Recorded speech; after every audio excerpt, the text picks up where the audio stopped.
the whiteboard. So temperature.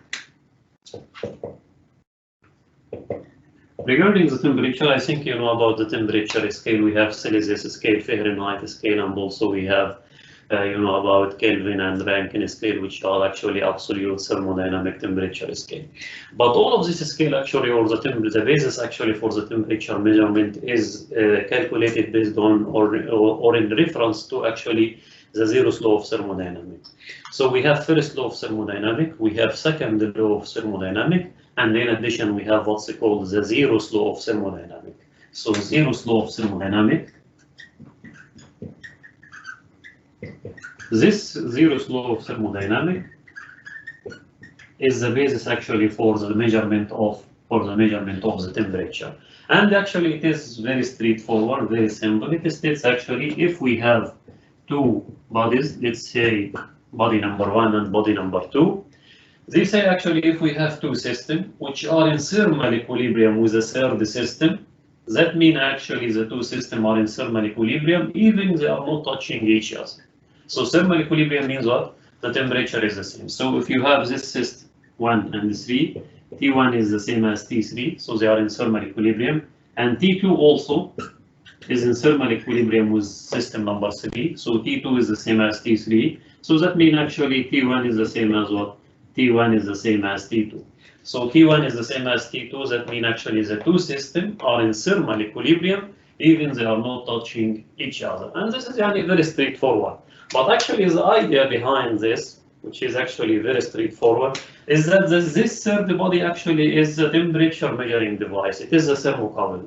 So that means if I have thermocouple here, and we give a temperature T1 or T2 for this system, and here actually the temperature is T1, another thermocouple, and I measure the temperature of this system. If T1 is the same as T2, we can say actually the two systems are in thermal equilibrium. They have the same temperature, so they are in thermal equilibrium, even they are not touching each other. Okay.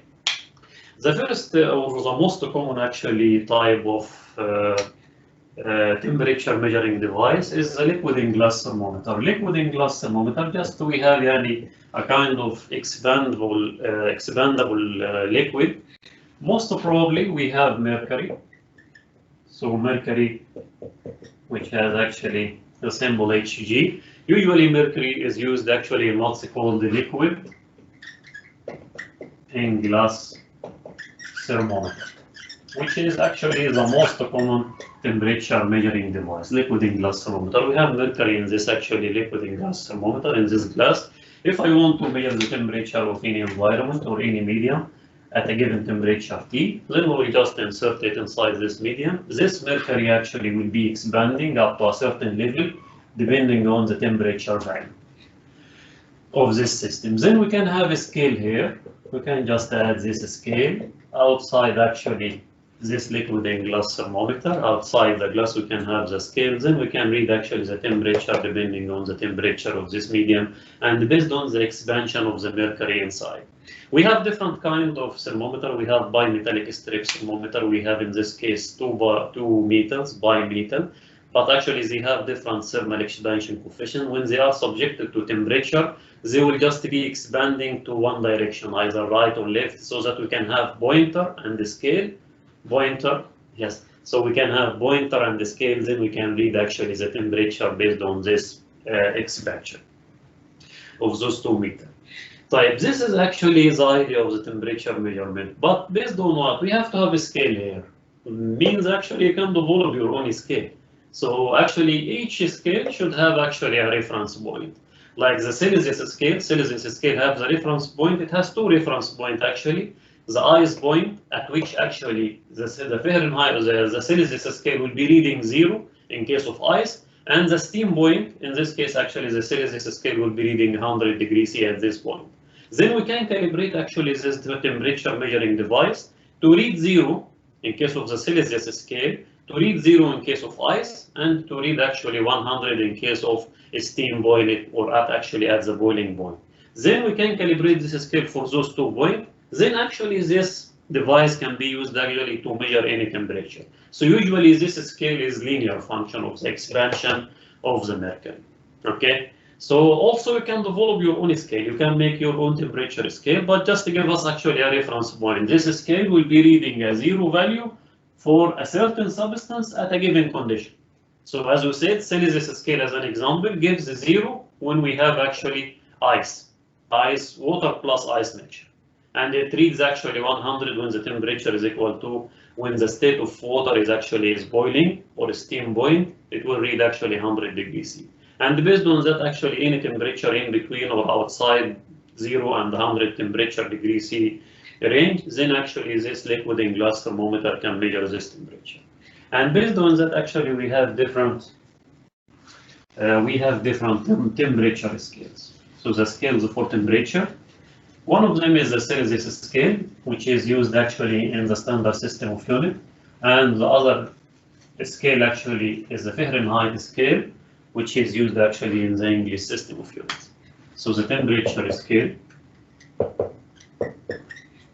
or the scales of temperature, we have actually the Celsius scale. Let's start with it, which is used actually in the standard system of unit, SI system of unit. And we do have Fahrenheit scale, which is used actually in the English system of unit. And we have actually a third scale, which is called as actually a thermodynamic or absolute scale. So we have Celsius scale, Fahrenheit scale, and a thermodynamic or absolute temperature scale. In case we said actually for any scale, we have to have reference point. So the reference point actually here, in case of the Celsius, we have a mixture of water plus ice. At the ice point, this scale actually will be reading a temperature equal to 0 degrees C. You can develop, as I said, your own actual scale. But we have to have a reference point. This scale by your name, Ali Muhammad, but this scale will be reading, let's say, 0 Ali at a state of a given substance at a given condition, like ice. The highest point will be reading, let's say, 35 degrees of Ali. Okay, so in a scale. So, but we have to have the reference point. For the Celsius scale, the reference point actually when we have ice mixture of water plus ice under atmospheric pressure, so in this case it will give actually a reading equal to 0 degrees C. And that actually steam point, at the steam point or the boiling point, in this case actually the water will be boiling at 100 degrees C. So that actually we can calibrate the scale. Actually an example, liquid in glass thermometer, it will be reading actually 0 degrees C when it is actually ice, and it will be reading 100 degrees C at the boiling point. Then we can use this scale actually to measure any temperature. Okay. So this is actually the Celsius scale. So those 2 points under atmospheric pressure. Pressure is equal to the atmospheric pressure. Okay. Because the boiling point is different when the pressure actually is different. For the Fahrenheit scale, they consider a mixture of ammonia plus water plus ice, and they found actually when the temperature equal to 0 degrees C, the ice point, in this case actually the reading will be 32 degrees Fahrenheit on the Fahrenheit scale. And when the steam point temperature equal to 100 degrees C, this will equal to 212 degrees Fahrenheit. And based on those actually 2 points, we can develop equation y equal to ax plus b. Then in this case actually we can get the relation between the Celsius scale and the Fahrenheit scale. You will find the temperature in degree Fahrenheit will equal to the temperature in degrees Celsius, will equal to 1.8, the temperature in degrees Celsius plus 30. And this is actually the conversion between degree Fahrenheit and degree Celsius. If the temperature in Celsius is 0, this term is 0, then the temperature in degree Fahrenheit will equal to 32. If the temperature actually in degree Celsius is equal to 100, so it will be 180 plus 32, so it will be actually the reading in degree Fahrenheit will equal to 212 degree Fahrenheit. So this is actually, as we told, this degree Fahrenheit is used in the English system of unit. Celsius is used in the standard system of unit. We have actually a third scale, which is called actually the absolute or thermodynamic temperature scale. Actually, in those two scales, we depend on actually the performance or the properties of a given substance, given mixture of substance. Then we can have our own scale. But actually here in thermodynamic or absolute temperature scale, it does not relate actually to any property of any substance.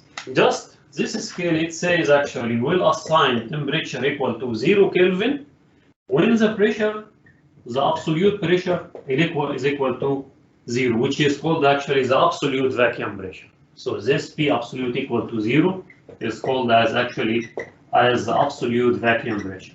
So when we have pressure equal to 0, absolute vacuum pressure, in this case, we will give the temperature a value equal to 0 Kelvin in this case. Actually, we cannot have pressure less than the absolute vacuum pressure. So in case when we have a vacuum pressure and we have a negative sign for this pressure, this negative sign is just an indication that this pressure is less than the atmospheric pressure. We are living in the atmospheric pressure. So when we have pressure less than atmospheric, in some cases we give negative sign for this vacuum, and we call it vacuum pressure. But this negative sign in reference to the atmospheric pressure. But actually any pressure should have a positive value. We cannot have a negative pressure. The minimum pressure that we can attain in our life is the absolute vacuum pressure. We cannot have negative pressure. This is the minimum pressure. And using the thermodynamic temperature scale, it will assign actually temperature equal to 0 when we have actually the pressure of the system is absolute vacuum. Type, let's look here. This is actually what we said depending on what we said about the Zeroth law of thermodynamics and how we can actually calculate the temperature. We have defined the Celsius scale and also the Fahrenheit scale, and we have the Kelvin scale. Type, we said for the absolute or the thermodynamic temperature scale. In this case, we said the temperature, we will give the temperature value equal to 0 Kelvin when we have actually the pressure is absolute vacuum. But this 0 Kelvin is equal to how many actually degrees Celsius and degree Fahrenheit. How we can convert it? We have to measure this value. We said we will assign this value equal to 0 Kelvin. This value 0 Kelvin is equal to actually how many point of what is the reading in this case using the Celsius scale or the Fahrenheit scale. So in this case, they came up actually, you have to do a test. They came up actually with a gas in a constant volume tank. So the specific volume is constant, and we have actually this gas inside this tank. Then we can connect actually a thermometer to measure the temperature in degrees C. And also we can connect also our pressure gauge in order to measure the pressure. And then we can connect the whole system to a vacuum pump to reduce the pressure of the system, evacuate the system. Okay. Actually, all gases at low pressure or low density, they act as an ideal gas. I think you know about the ideal gas equation of state, PV equal to RT. Pressure by specific volume equal to the gas constant R multiplied by temperature. At very low, actually in this tank case, actually the tank is under constant volume. So this term is constant, R is the gas constant is constant. That means actually pressure is proportional to the temperature, or pressure is equal to some constant A multiplied by temperature. So the relation is linear between pressure and temperature. So in this case, I can record the relation between the temperature in degree C and the pressure for this gas. At a given pressure, we can read the value of pressure. We can read the corresponding value of temperature. Then let's run this vacuum pump to evacuate the system, just suck the air from the inside. Then the pressure will be reduced. Then we can record the value of pressure and the reading in degree C using the thermometer. Then do the same. Okay? At this point, the temperature is equal to 0 degrees C. At this point, this is the value of pressure. But continue reducing the pressure until actually we reach a point at which actually the pressure is absolute vacuum. The absolute is equal to 0. And at this point, we can measure actually the temperature in degrees C. But we assign when the pressure is equal to 0 vacuum, this temperature is equal to 0 Kelvin. At this point, when they measure actually the temperature, they find actually this temperature in degrees C is equal to minus 273.15. So in this case, we can say temperature equal to 0 Kelvin This is the same as 273.15 degrees C, the temperature in degrees. Okay? And this is the relation between the Kelvin scale and the Celsius scale. Actually, if this is actually the relation, we said this is a linear relation. Okay? This is for gas A, given gas A, let's say nitrogen or something. You can exchange with carbon dioxide and do the same. For any gas, actually, you'll find the same relation. All gases, when the pressure is absolute vacuum and temperature, we assign the value 0 Kelvin. In this case, the temperature for all cases in degrees C will equal to minus 273.15. So temperature, which is 0 Kelvin, is equal to minus 273.15 temperature in degrees Celsius. Okay? And based on this, actually, we can get the relation between the Kelvin scale. The temperature in Kelvin will equal to the temperature in degree C plus 273.15. And this is the relation between the Kelvin scale and the Celsius scale. When this temperature in Celsius is equal to 0, the temperature will equal to in Kelvin will equal to 273. If the temperature of Kelvin is equal to 0, then the temperature in degree C will equal to minus 273.15. Okay? And this is the relation between the thermodynamic or absolute temperature scale and the Celsius scale. For the English system of unit, I had to give it.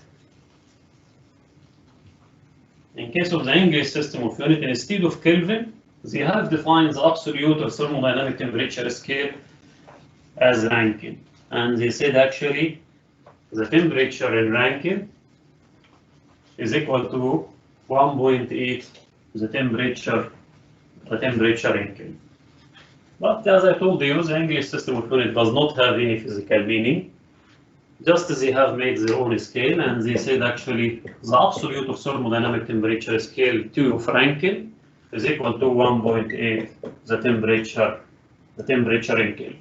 So in this case, شباب, we don't have degree Kelvin or degree Rankine. It is the absolute value. We cannot say degree. So the temperature in Kelvin is equal to temperature in degree C, because degree C is not actually absolute scale. This is a scale in reference to the property of a mixture of water plus ice. Okay? Let's list all scale, and the temperature in degree Fahrenheit is equal to 1.8 the temperature in degree C plus 32. This is also the relation between Fahrenheit and Celsius scale. And we have the temperature in Rankine at Kelvin.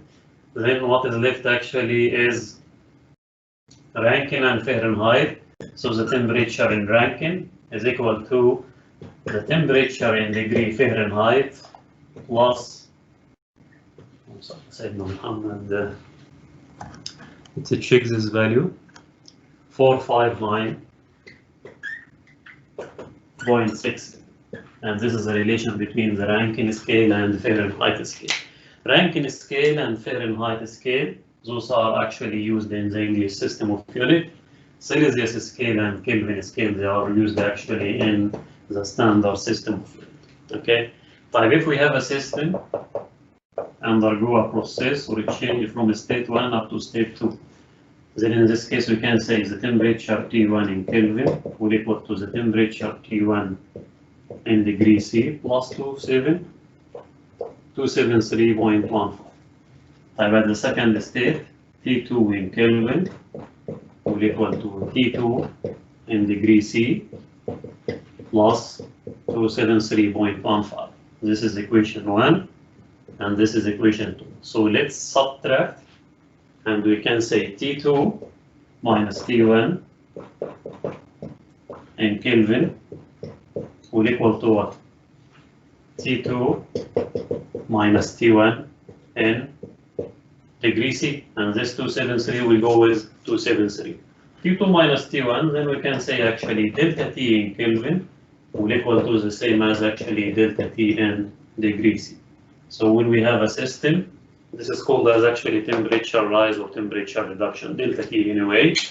Delta T in Kelvin is the same as delta T in degree C. So if we have a system, let's say we are heating a gas in a piston cylinder device or something, Then we have temperature rise, and we measure this temperature rise using the Kelvin scale. It was equal to, let's say, 10, the temperature rise delta T in Kelvin equal to 10. And we have measured actually this rise in temperature using the Celsius scale, then actually it will give the same reading equal to 10. So delta T in Kelvin is the same as delta T in degrees Celsius. Like this also, we can say delta T, if you look at this relation, delta T in Rankine will be equal to also the same as delta T in degree Fahrenheit. Type. This is for the standard system of unit, and the other relation for the English system of unit. And to relate the two systems, we have this relation, temperature in degree Fahrenheit equal to 1.8 temperature in degree Celsius plus 32. When we subtract the two equations, just have equation 1 and equation 2 and subtract, then this constant will be disappearing, but actually this factor cannot disappear. So we can say delta T in degree Fahrenheit will equal to 1.8 delta T in degrees Celsius. So if you are using the Fahrenheit scale to measure the temperature rise of a system, and you found the given reading, then actually delta T in degree Fahrenheit will equal to 1.8 multiplied by the difference using the Celsius scale. Okay. Here you can check on this. We have actually delta T. If it is actually 1 in Kelvin, the reading 1 Kelvin, it will be the same. Delta T will equal to 1 in degree C, will equal to 1.8 in case of Rankine, because Rankine equal to 1.8 by T in Kelvin, and it will be the same. Delta T in Rankine is the same as delta T in Fahrenheit, so it will be equal to 1.8 degree Fahrenheit. So, as we said, for the Celsius scale, we have considered two reference points. One point is the ice point, in which we have mixture of water, of water plus ice, and we consider this point as 0 degrees C. And the steam point, we consider it at 100 degrees C. But actually, for the accuracy actually of the scale, they have developed actually more accurate reference point. This reference point, instead of considering just water plus ice, they consider actually the triple point of water. Triple point of water to be the reference state at 0 degrees Celsius. So when we have water at the triple state or that triple point, we can assign actually this water temperature as equal to 0 degrees Celsius. The meaning of the triple point of any substance actually, that mean actually this substance exists actually coexist, the three phases of this substance coexist at the same point. So in this case, we have a mixture instead of water plus ice. In this case, we have actually the water is existing in the three phases.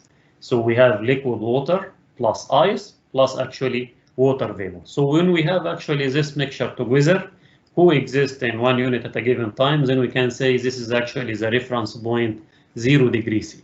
Okay, it does not result in much change actually on the Kelvin scale. As you can see, instead of 273.15, it will be 273.16. Okay, so the reference point is not that important, but the term triple point mean actually we have the three phases of a substance, which is water in this case, coexist actually in equilibrium, and their temperature should be 0 degrees Celsius.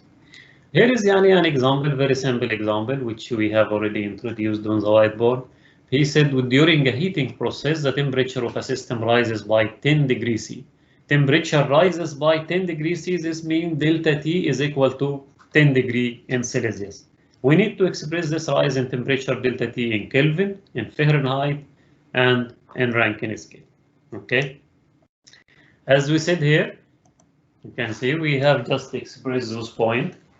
We have delta T in Kelvin will equal to the same as delta T in degrees C. We have delta T in degrees C is equal to 10. So in this case, delta T in Kelvin will equal to 10 Kelvin. We need to express this actually in Rankine scale.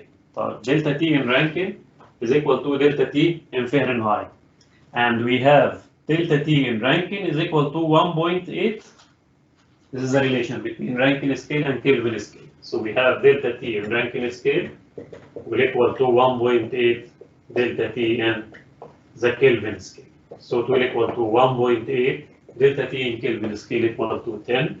Then in this case it will equal to 80. Delta T in the Rankine scale will equal to 80. طيب, the last point is delta T in degree Fahrenheit. Delta T in degree Fahrenheit is the same as delta T actually, delta T in Rankine, which will equal to actually delta T in Fahrenheit. Degree Fahrenheit will equal to the same as delta T in Rankine, which will equal to 18 in this case. Okay. And that's all yani, about the temperature and the temperature scales. As I told you again, we have considered the zeroth law of thermodynamics as the base actually for the temperature measurement. And we said we have to have a reference point for any scale. We consider the Celsius scale, we consider the Fahrenheit scale, and we have the absolute thermodynamic temperature scale, which is Kelvin in the SI system of unit, and it is Rankine in case actually of the English system of units. Okay. So let's move to the last topic of this chapter, which is the pressure and the pressure scale. We will not speak much about this. Just I will define and use the pressure and the different scales for pressure.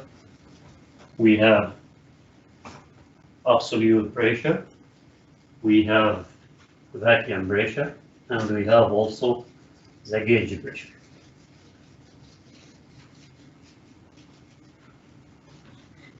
And each scale for pressure has also a reference point.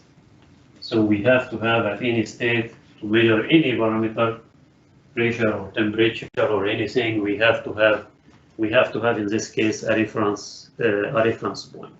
Okay.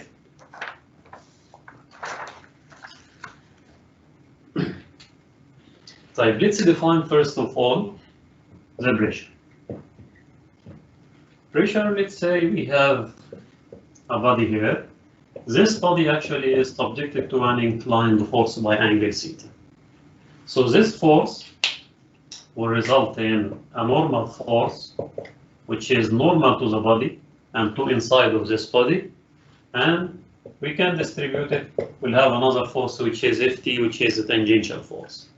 This tangential force will result in what we call actually the shear stress tau. Shear stress, which will equal to the tangential force divided by the cross-sectional area. This is actually the area, or it is actually this area subjected to the force. If we divide actually the tangential force per unit area, then it will result in shear stress, which is being resisted actually by the resistance or the friction. Okay. But what about this normal force? This normal force results in what we call actually the pressure. So the pressure will equal to the normal force per unit, area. So the force that is normal to the body and to inside of this body, it has a direction. So the pressure will equal to the normal force to inside of the body divided by the cross-sectional area of this body. But what are actually the pressure scales? Or the scales of pressure? So we have what's called actually the absolute pressure scale. The absolute pressure scale.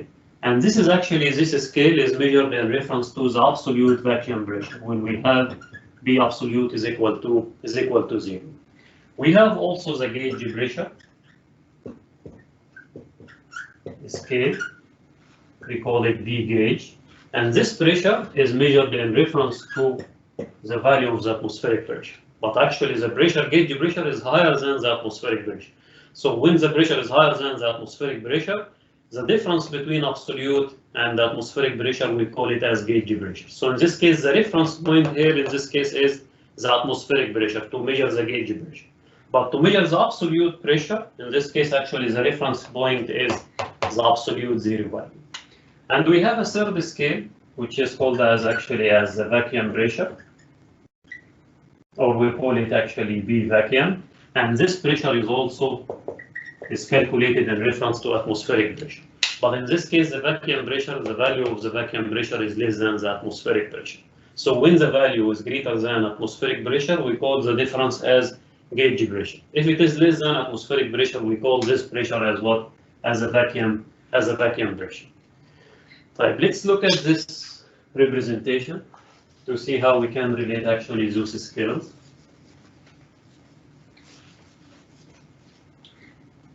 So let's consider this point. This line is representing actually absolute pressure of 0 value. And this line represents the value of the atmospheric pressure, pressure equal to B atmospheric. B atmospheric is almost 1 bar, which is almost equal to about 100 kilopascal.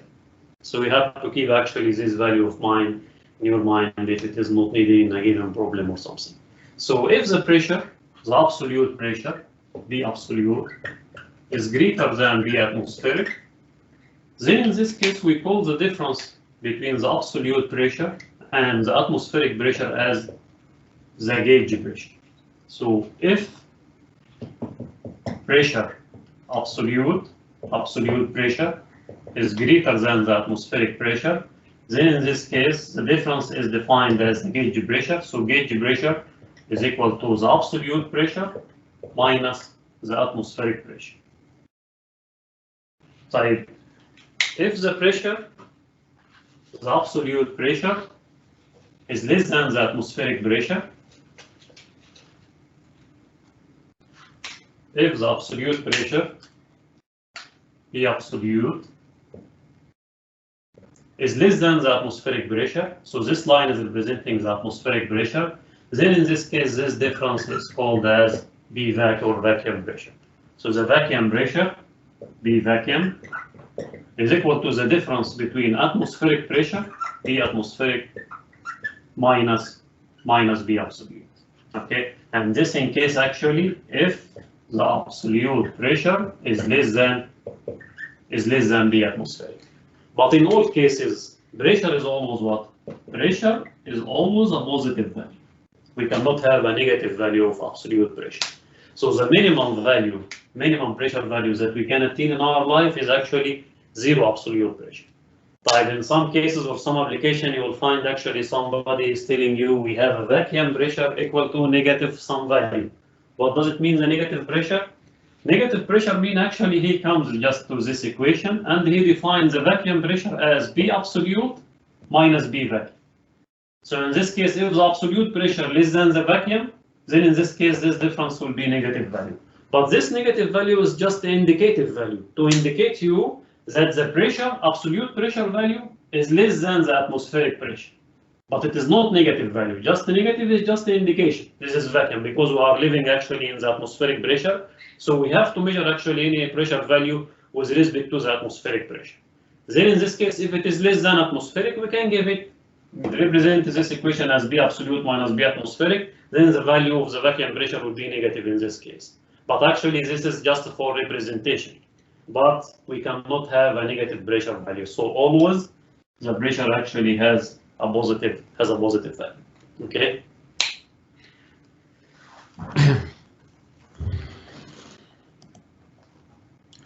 Here is what we said. Pressure is calculated in Pascal. As I told you, 1 bar is another very important value for unit for the pressure. 1 bar is equal to 10 to the power 5 Pascal, which is equal to 0.1 megapascal or equal to 100 kilopascal. Usually the atmospheric pressure, 1 atmosphere, is equal to about 100 kilopascal. This is the exact value, 101.325 Pascal, or 101.325 kilopascal, or it is about actually 1 bar. So usually if it comes to your exam or something or anything, and you need to assume a rough value of pressure, then we can assume it as actually atmospheric pressure equal to 100 kilopascal, or it is equal to actually 1 bar. Okay. Here are the differences between how we can relate actually the absolute pressure to the atmospheric pressure, and how we can define the gauge pressure and the vacuum pressure. But the last topic to talk about today is the variation of pressure with depth in case of fluid statics. So again, shabab, this is only for static fluid, not the flowing fluid. Flowing fluid, in this case, we cannot apply actually this relation.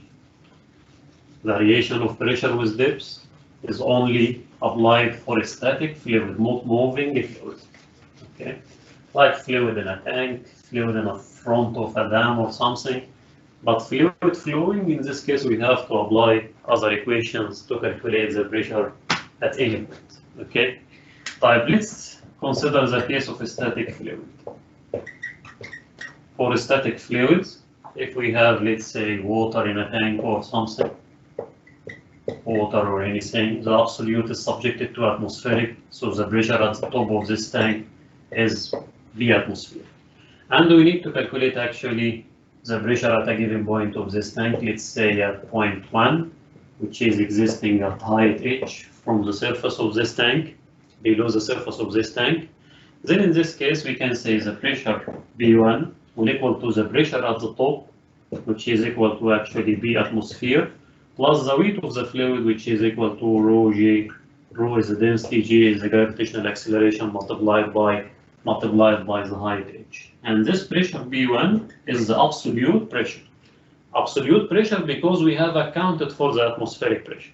So B absolute is equal to B atmospheric plus the gauge pressure. Or we can define actually pressure at point 1, the gauge pressure value at point 1, or we said actually B absolute or B gauge is equal to B absolute minus B atmospheric.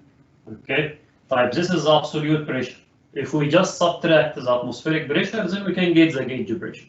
So just subtract the atmospheric pressure, so the gauge pressure at point 1 will equal to rho G multiplied by h. Actually, we can get this relation very easily. We can prove it. We can just take an element here, 3D element, and then we have to do actually here apply the forces at the top of this element. We have a pressure force at the top, let's say B1 multiplied by delta area, and here we have B2 multiplied by delta area in addition to the weight, which is mass by gravity, and then we can apply force balance in y direction. Then we can calculate actually get the relation for delta B as function actually of the height h. In this case, we can get the relation delta B will equal to rho G multiplied by delta h. Based on this relation, we can calculate the pressure at any point. So if we consider point 1 and another point at the top, point 1 the pressure is B1, the pressure at the top is B atmosphere, then we can say B1 will equal to B atmosphere plus rho G multiplied by delta h. Delta h in this case is h. Okay. Forget about the proof. So for any fluid static, we have the pressure at any point in this fluid at a given height below the surface. The gauge pressure will equal to rho Gh. And the pressure difference between 2 points, delta B will equal to rho G multiplied by delta H. But if we have actually the point is existing within the same fluid at the same height. So at the same height, all of these points should have the same the same pressure, because in this case delta H between any of those 2 points, delta H will be equal to 0. Then in this case delta B is equal to 0. That means all of this point, all point in static fluids, all point at the same level within the same fluid should have the same pressure in this case. Okay. And this is what we want to say about the static fluid. If we have fluid static, then we can calculate actually the pressure equal to the gauge pressure at any point equal to rho Gh. If you look at the pressure distribution here, as we said, the pressure in this case is just a linear function of the height. Then in this case, as we go deeper, in this case, the pressure actually will get higher. And this is the idea to have a dam or something to reserve water. Then we can have actually at the bottom of this tank, the water will be existing at very high pressure. Then, as we said last time, we can pass this flow through a nozzle to accelerate the flow. Then we can pass it through a hydraulic turbine to generate shaft power, to generate electrical power at the end. Okay. So the last point here we have to mention is atmospheric pressure. Actually, atmospheric pressure is atmospheric pressure is function of the height.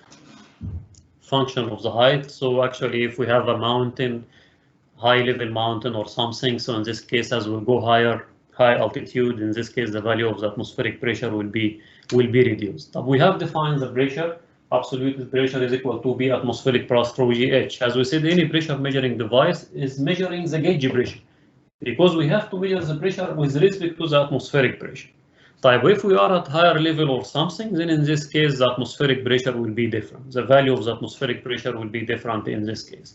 How we can measure the atmospheric pressure itself? We measure actually the atmospheric pressure using what's called the barometer. So the idea of the barometer is that we can make this test.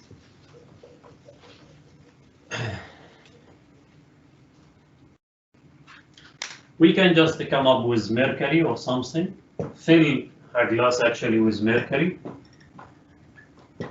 Hg, and then we can get actually with a tube that is also filled with mercury, and then we can just flip it down inside this glass. It will be something like this.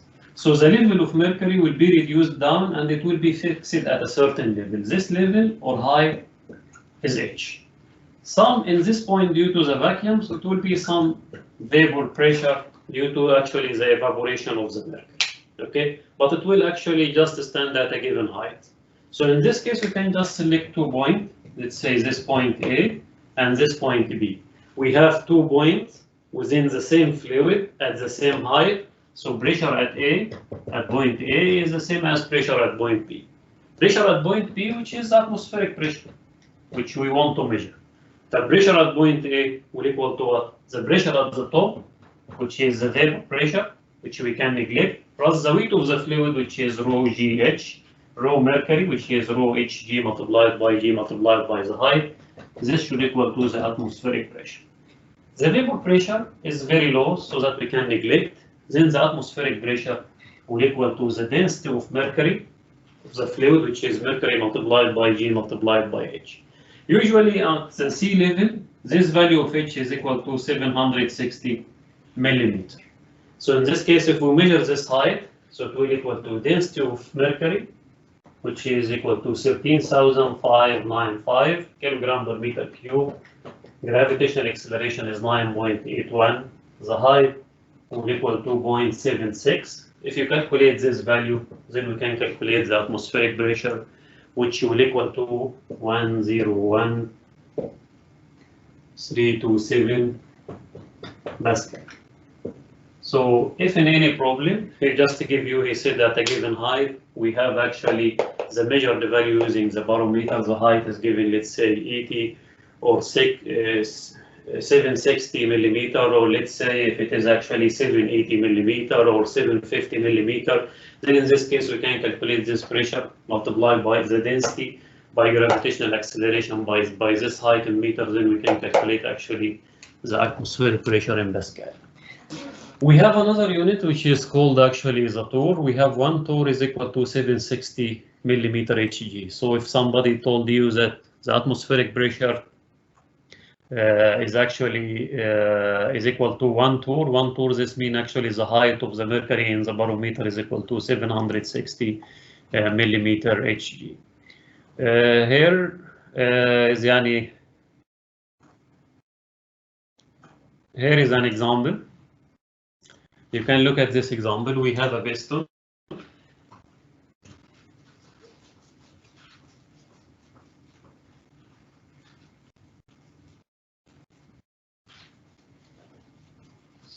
So in this example, we have a piston that keeps actually a piston, and it have a gas in a piston cylinder device. This gas is existing at pressure B, which we need to calculate. And he gives you actually some given here. He said we have a gas in a piston cylinder device. This is a gas in a piston cylinder device. We do have a gas existing at a given pressure value, which we need to calculate actually. He said this piston has a mass equal to 60 kilogram, and the surface area of this piston, cross-sectional area, is equal to 0.04 meter square. And he said the atmospheric pressure acting above this piston, B atmospheric, is equal to 0.97 bar. And we need to calculate what is required actually in this problem is to calculate the pressure inside this tank.